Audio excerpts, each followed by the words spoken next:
Сәлем, бұл Миратрикс. Жеңіс күніне орай соғыс туралы үздік 10 фильм тақырыбында видео шығармақ ойым болды.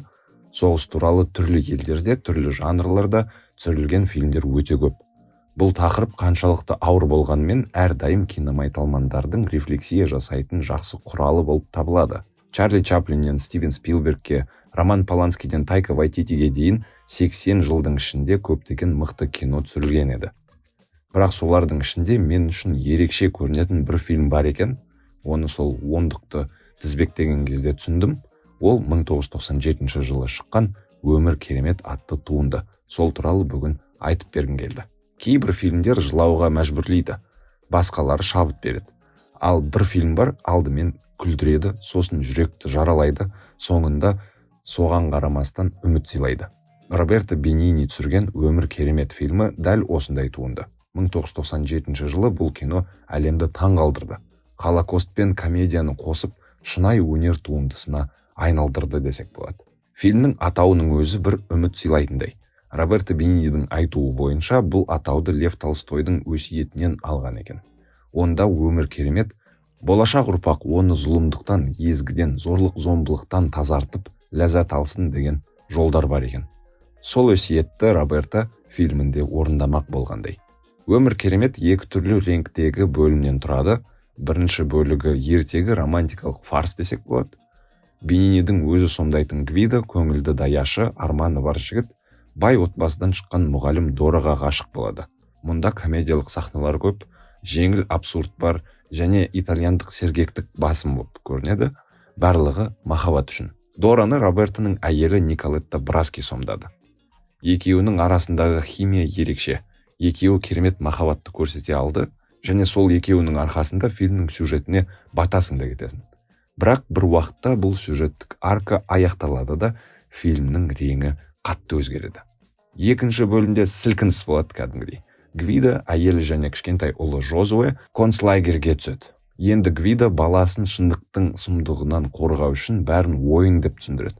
Күзетшілер, ұйымдастырушылар, жазалар ұпай жоғалту, ал жеңіс сыйлық көлігі деп түсіндіріп береді баласына. Ол өмірінің соңына дейін осы өтірікті шындыққа айналдырады.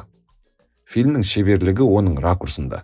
Біз концлагерьдің қорқынышын емес, баланың қорғаныс қабырғасын, яғни әкесінің қиялын көреміз. Газ камералары, жаппай өлтірулер, барлығы камера сыртында. Бірақ көрермен бәрін біледі де түсінеді де. Бұл фильм баланың білмеуі мен көрерменнің түсінуі арасындағы шиеленіс. Гвидо шындықты жасырады, бірақ оның өтірігі махаббатқа толы.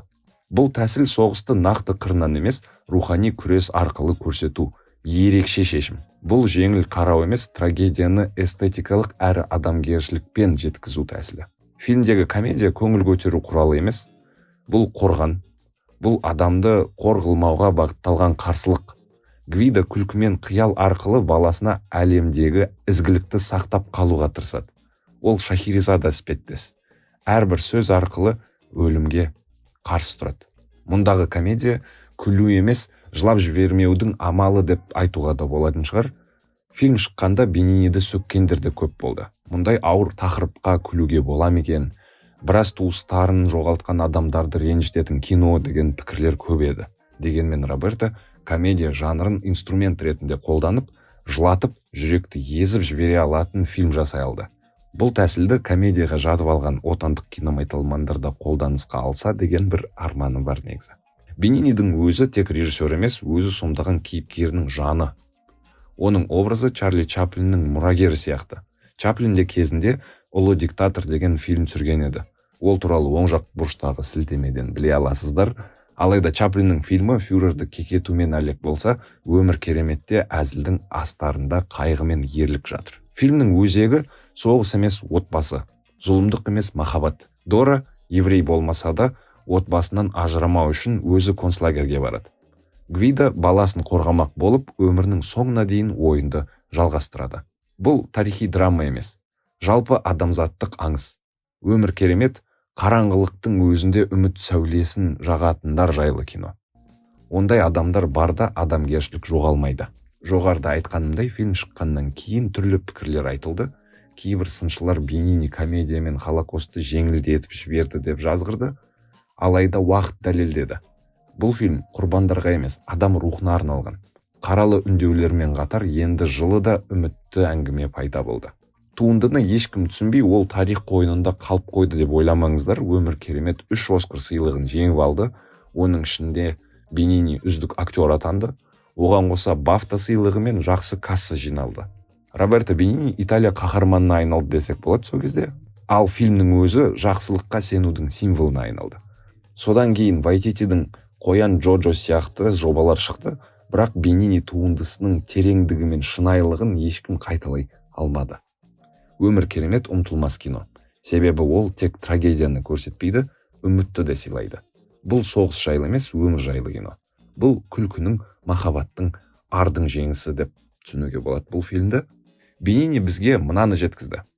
Әлемде қараңғылық көп болуы мүмкін, бірақ баласын қорғау үшін бар күшін салатын әкелер барда, өмір шынымен де керемет.